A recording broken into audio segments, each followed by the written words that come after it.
bien, salut tout le monde, c'est Kikaninac. J'ai le plaisir de vous retrouver pour un nouveau vlog. Alors mon vlog numéro 4. Donc le vlog débridé sa moto. Alors dans ce vlog, je vais vous présenter rapidement le débridage. Très rapidement parce que je pense qu'il y en a quand même un bon nombre d'entre vous qui savent déjà ce que c'est. Donc je vais vous présenter très rapidement le débridage et ensuite je vais vous dire plutôt les avantages, les inconvénients. Je vais vous dire pourquoi il faut le faire et pourquoi il faut pas le faire. Je vais vous donner les plus, les moins. Comme ça vous aurez toutes vos cartes en main pour savoir si vous le ferez ou si vous le ferez pas. Et puis je vous amènerai petit à petit à la conclusion donc, que j'ai fait sur le débridage. Et puis je vous dirai ça en toute fin de vidéo. Donc voilà, donc un peu tout sur le débridage. Donc c'est tout de suite dans mon vlog. Kikaninac.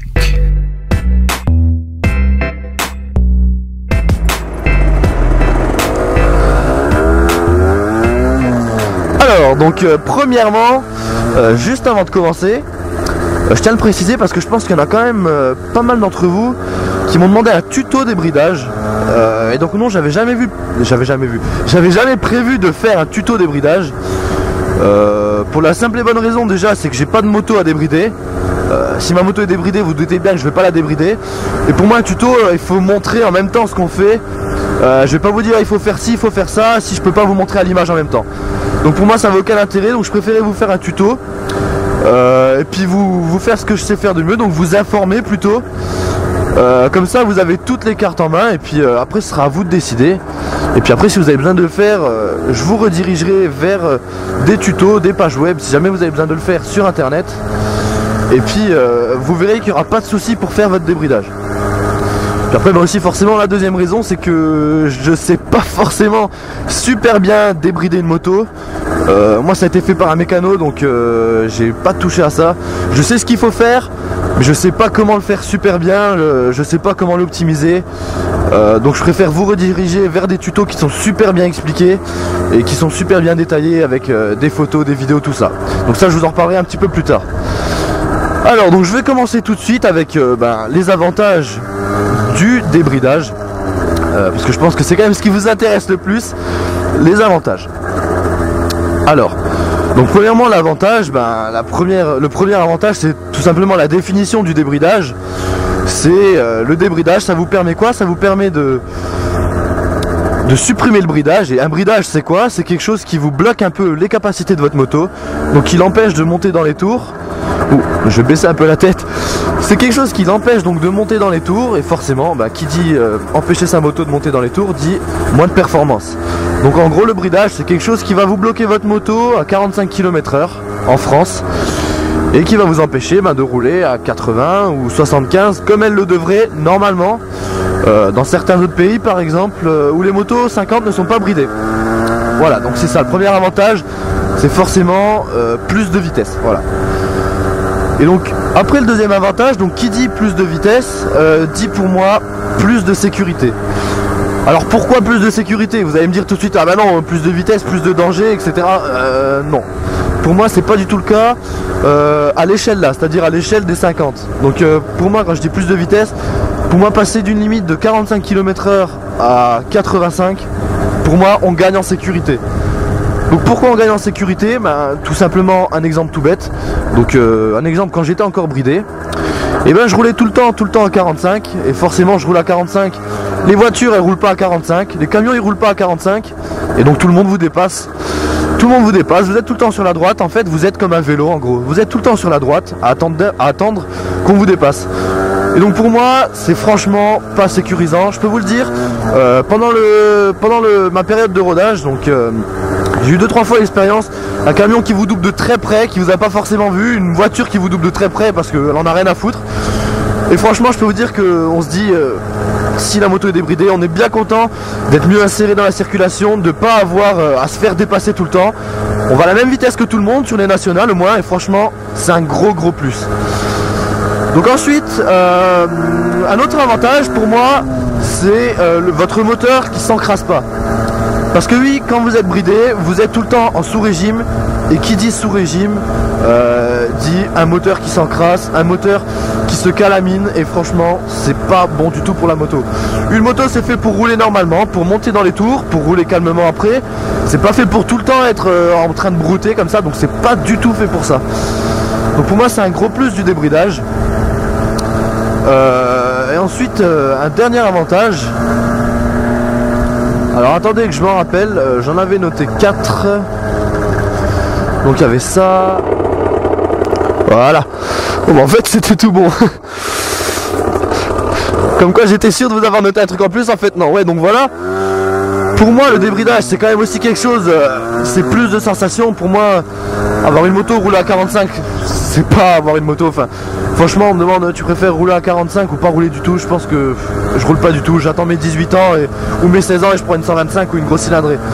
Donc franchement le débridage c'est quand même quelque chose qui vous donnera plus de sensations, c'est un plaisir de conduite quoi. Et pour moi c'est quand même quelque chose. Je me verrai pas rouler tous les jours à 45. Voilà, donc après le débridage, il n'y a pas que des plus. Je suis pas là non plus pour vous inciter à débrider votre moto. Tout simplement parce que déjà c'est interdit sur la voie publique, donc je suis pas là pour vous inciter, je suis là simplement pour vous dire ce que c'est, pour vous aider à faire votre choix, mais aucunement pour vous inciter quoi. Donc voilà, c'est à peu près tout pour les avantages. Donc maintenant les inconvénients. Donc comme je vous ai dit, forcément c'est interdit sur la voie publique. Donc l'inconvénient je pense le plus connu c'est que c'est interdit. Donc voilà, vous pouvez vous faire contrôler, etc. Ça j'en reviendrai juste après. Bon, la première inconvénient c'est que c'est interdit. Ensuite le deuxième inconvénient, je pense que si vous êtes jeune comme moi et que vous voulez débrider votre moto, forcément ça va passer par les parents. Et donc comment convaincre les parents de débrider sa moto, c'est pas toujours facile de convaincre ses parents de faire quelque chose qui est pas forcément légal. Donc voilà. Donc après pour convaincre vos parents, je vous incite à leur réciter les premiers avantages que je vous ai dit, notamment celui de la sécurité. Je pense que ça peut largement vous aider. Donc voilà, ensuite qu'est-ce qu'on a comme inconvénient? On a l'assurance qui saute. C'est-à-dire, donc quand vous êtes assuré pour votre 50, si vous êtes débridé, forcément c'est illégal. Et si c'est illégal, l'assurance ne va pas prendre en compte. Donc c'est à dire que si vous avez un accident grave et que votre moto est explosée, on va le dire, bon ça c'est pas trop grave, mais si vous êtes explosé, et il va avoir expertise, il risque d'avoir expertise, et s'ils arrivent à voir que votre moto était débridée, et forcément ça sera pas remboursé. Croyez-moi, les soins médicaux c'est pas ce qu'il y a de moins cher. Voilà. Donc ensuite on a la garantie constructeur qui saute. C'est-à-dire que si vous débridez votre moto, vous avez, je sais pas moi, le moteur qui casse, et ne croyez pas que votre concessionnaire va vous dire ok tiens notre moteur c'est garanti, non ça va pas fonctionner comme ça. Donc la garantie constructeur elle saute. Ensuite il faut penser à quelque chose dont on pense rarement. Donc j'en ai fait les frais. C'est-à-dire qu'avant le débridage, je faisais à peu près 300 km, même plus avec un plein. Et puis après le débridage, 150 km grand maximum. Donc c'est vraiment 2 fois plus de consommation en essence, 2 fois plus de consommation en huile. Donc il faut penser à ça, il faut intégrer ça au budget. Et il faut y penser, il faut pas oublier que ça va consommer plus. Donc après je viens de vous parler de budget, donc le budget c'est aussi quoi? C'est le budget débridage. Il faut voir si vous le faites faire par un mécano, si vous le faites faire par un pote, si vous le faites faire vous-même, ça n'aura pas le même coût. Et il faut penser à... doucement. Et il faut penser aux différents coûts que ça peut vous apporter, aux pièces à changer, etc. Ensuite, je pense que je vous ai à peu près tout dit. De toute façon, la liste elle est vite faite quand même. Après ça va être à vous de faire votre propre choix. Donc moi, la conclusion c'est quoi? C'est que j'ai fait le débridage. Voilà, c'est vrai que c'est un choix à faire, c'est une concession. C'est pas forcément légal, mais franchement, je préfère me prendre une amende. Ah oui, je vous avais dit que je vous parlerai des amendes. Donc, je préfère me prendre une amende. En général, ça va pas dépasser les 100 €. Franchement, c'est rare que ça dépasse les 100 €. En général, si vous vous faites contrôler, ça peut donner quoi? Ça peut donner... en général déjà si vous faites contrôler c'est que votre moto elle est plus que débridée, elle est quittée, elle fait un gros bruit quoi. Moi je vous le dis, je me suis jamais fait contrôler, donc pour l'instant j'ai eu de la chance. Parce que ma moto elle est d'origine, elle fait pas beaucoup de bruit, les flics ils me regardent même pas. Limite je leur dis salut, ils me redisent salut, enfin voilà. Donc les flics ils me calculent pas, ma moto elle est bridée, j'ai l'équipement etc. Donc ils me font pas trop chier on va dire. Donc après, si vous venez quand même malheureusement vous faire contrôler, donc si c'est un débridage comme moi, juste le pot débridé, 2-3 trucs par-ci par-là, franchement vous risquez pas grand-chose. Il y a moyen qu'il le voit même pas. Après, si c'est un gros débridage, la moto préparée de partout, etc., je pense que la première chose que vous risquez, souvent ce qui tombe comme sanction, c'est quoi? C'est une amende pour le bruit. Donc souvent la première sanction qui tombe, c'est pour le bruit. Souvent vous repartez avec une amende pour nuisance sonore, donc ça dépasse jamais les 100 €. En général c'est ça.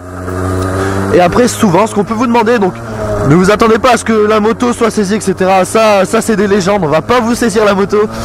Tout ça c'est fini, on va pas vous saisir la moto, ne vous inquiétez pas. Mais ce qu'on peut vous demander, c'est donc de vous représenter au commissariat ou la gendarmerie ou l'endroit où on vous a contrôlé, de vous représenter sous 24 heures ou sous 7 jours. En général c'est sous 7 jours, mais ça peut arriver sous 24 heures, non, sous 48 heures pardon, de vous représenter avec votre moto d'origine. Donc si on vous demande ça, et ben vous remettez le pot d'origine, vous remettez le pignon, etc. Il faut que votre moto elle tourne à 50-55 grand maximum. Il faut vous présenter comme ça au commissariat. Donc après voilà, c'est ce qui peut tomber en sanction. C'est vrai que c'est pas énorme, et après vous verrez que ça variera en fonction de la personne sur qui vous tombez, sur votre bonne et mauvaise foi aussi. Si vous avez un pot, tout ça, n'essayez pas de dire que vous êtes bridé parce que ils sont pas cons non plus. Donc voilà, après ça variera franchement en fonction de la situation. Je peux pas vous dire vous êtes contrôlé, vous allez avoir tant et tant d'amendes. Ça va franchement varier en fonction de la personne sur qui vous tombez, de l'humeur de la personne, de votre humeur à vous aussi. Donc voilà, ça peut varier en fonction de plein de choses. Donc voilà, après vous avez à peu près tous les avantages et tous les inconvénients en tête. Donc pour ceux qui n'auraient pas encore fait leur débridage. Et donc pour moi, je vais arriver à la conclusion forcément. Vous vous doutez bien que moi j'ai fait le débridage. Donc j'en arrive à la conclusion que oui, il faut le faire. Pour moi il faut le faire. Mais il y a une condition. Pour moi il faut débrider, mais il faut rester raisonnable. Parce que il y a débridé et il y a débridé quoi. Donc il y a débridé, donc comme moi, en gros moi ma moto, j'ai enlevé les brides, elle roule normalement et j'ai pas cherché à booster ses capacités. J'ai juste cherché à la remettre comme si elle était vendue dans un pays où les motos ne sont pas bridées quoi. Après je me doute bien qu'il y en a qui mettent des kicks et tout ça, des kits, pardon. J'ai le kick en tête là, c'est mon kick que j'ai perdu, ça me traumatise. Donc après il y en a qui veulent mettre des kits, qui font plein de choses dessus, etc. Et moi ça je pense que c'est franchement pas du tout quelque chose à faire. Tout simplement parce que votre moto elle est pas faite pour. Votre moto elle est faite pour aller à 80, 90, franchement c'est bien. Ça sert à rien d'avoir une 50 qui va à 140, bon j'exagère un peu, mais une 50 qui va à 120, 110, on en a déjà vu. Franchement ça sert à rien parce que pour moi ça c'est du danger. Donc ça c'est pas la peine, les freins ils vont pas suivre, le châssis il est pas fait pour, même les pneus ils sont pas faits pour, donc franchement ça pour moi c'est quelque chose à éviter.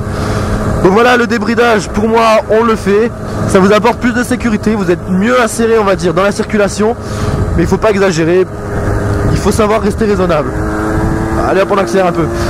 Voilà, il faut savoir rester raisonnable, on peut prendre beaucoup de plaisir en étant seulement débridé et en n'étant pas quitté. Donc voilà, après le débridage, je vous le rappelle, c'est quelque chose d'interdit. Il faut bien que je sois couvert moi quand même. Donc c'est quelque chose d'interdit. Ne dites pas ouais c'est Kikalina qui me l'a dit. Je vous le précise bien, c'est quelque chose d'interdit sur la voie publique. Donc c'est autorisé sur circuit, tout ça, c'est interdit sur la voie publique. Donc après vous êtes libre de vos choix, vous êtes libre de le faire ou non. Maintenant vous avez toutes les cartes en main et puis j'espère que je vous aurai aidé, j'espère qu'une fois de plus mon vlog vous aura aidé. Donc maintenant n'hésitez pas dans les commentaires de me donner vos avis, de me dire aussi si j'ai obligé de vous préciser des choses. N'hésitez pas à me dire tout ça, n'hésitez pas surtout à me dire aussi le sujet du prochain vlog, donc du vlog numéro 5. Vous savez que c'est toujours en fonction de vos idées que je fais mes vlogs. Et donc voilà, donc n'hésitez pas à lâcher un petit like et tout ça, enfin voilà. Alors moi je vous dis ciao, je vous dis encore une fois un gros merci pour votre soutien, un gros merci à tous ceux qui me suivent et un gros merci surtout à tous vos commentaires et tous vos messages. Pour moi ça c'est le plus important, merci pour tous vos commentaires et tous vos messages, j'y tiens vraiment beaucoup. Bon merci aussi pour le nombre d'abonnés qui grimpe, ça c'est vraiment énorme, mais bon pour moi c'est quand même vos messages, votre participation et tout ça, c'est vraiment un truc super. Franchement, je vous remercie. Allez, moi je vous dis ciao. Je vous dis bon ride. Et je vous dis bonne chance pour votre débridage si vous souhaitez le faire. Et en attendant, faites attention sur la route. Roulez pas trop vite. Et je vous dis à la prochaine. Allez, ciao. N'oublie pas de t'abonner si la vidéo t'a plu parce qu'il y en a beaucoup d'autres qui arrivent. Donc n'hésite pas, t'as juste à cliquer sur le petit bouton rouge juste ici pour être au courant de toutes mes prochaines vidéos. Et puis après je suis sur Instagram et Facebook. Donc viens jeter un oeil, il y a plein de bonus sympas. Puis après si tu veux d'autres vidéos, donc juste à gauche ici j'ai mon vlog numéro 3. Donc le vlog précédent sur le rodage. Donc dans ce vlog je vais aborder le rodage, je vais vous dire un peu ce que c'est. Je vais vous dire ce qu'il faut faire, ce qu'il faut. Et puis juste après, à droite, t'as mon tuto numéro 5, donc avec mon pote Nico, un tuto sur l'équipement en moto. Tant on va dire, là je pense que la protection, elle est optimale. Là on peut y aller de partout, là c'est bon, on peut y aller.